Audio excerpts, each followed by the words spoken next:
What's going on, guys? Braxton Berrios for the win. We get the announcement today with the All Pro list, and Braxton Berrios is on there. Now, it is for a special team kick return role, but nonetheless, All Pro is All Pro essentially. I believe he did end up, I want to say, leading the league in return yards potentially. I know he had about 800. He had the touchdown that we had in week 16. And then I think he was averaging, I want to say the number was 30.2 yards per return. So really, really exciting numbers there. We've had a lot of good kick returners in the past. I think the last one I remember going to an all pro list was maybe Leon Washington. But we had McKnight, who I really enjoyed previously. We were doing a lot of interesting tandems before, let the name come back to me. I believe it was Braylon Edwards. Um, but yeah, we used to do a lot of things like that in the past.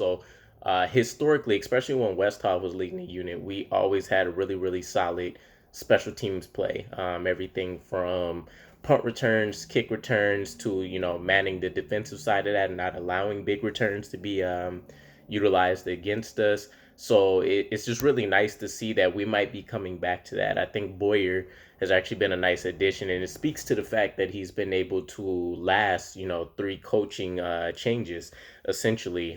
Todd Bowles, Adam Gase, and I want to say they're either including Salah, because I don't think he was there at the end of the Rex Ryan tenure. But either way, very big congrats to Braxton Berrios. Just another chip into what I'm sure is going to be a little bit of a complicated re-signing process for him. He's not the most established, exciting receiver out there.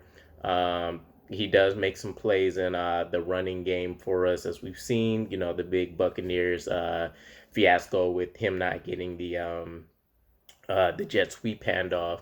And then, of course, now special teams play, which we've had it the entire time, but him getting that all pro selection, I'm sure, adds a little razzle dazzle to the mix. But ultimately, I think what we'll see happen moving forward is that we're going to push the narrative that the chemistry is so on point between him and Zach Wilson, because you got to remember, even in the beginning stages of the offseason, the two names that we heard consistently were Elijah Moore and Braxton Berrios, as kind of the de facto go-to targets for Zach Wilson in the early stages. Um, I definitely think they'll want to keep that going, right? Corey Davis was out for a while. Denzel Mims is kind of just falling flat on his face. Elijah Moore did come on towards the end and is the future of the core, but still, they're going to be working on building that chemistry. And so that leaves Braxton Berrios as the most consistent target he's been able to work with, most comfortable with. It seems like in a practice and game setting. Again, congratulations to him. It's nice to just see that a Jet, regardless of position or what's going on, has made the All Pro list again. So hopefully we bring him back. I remember, I think Nick Folk made the list right before he was leaving too, and then we ended up not resigning him. And now it seems like Eddie Pinheiro might be a good pick for us. But still, nonetheless, kudos to him. Kudos to the coaching staff and Boyer for being able to develop that out of him.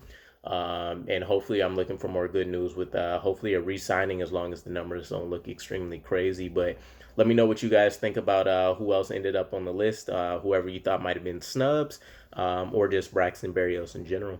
With that said, though, I'll catch up with you guys again. Peace.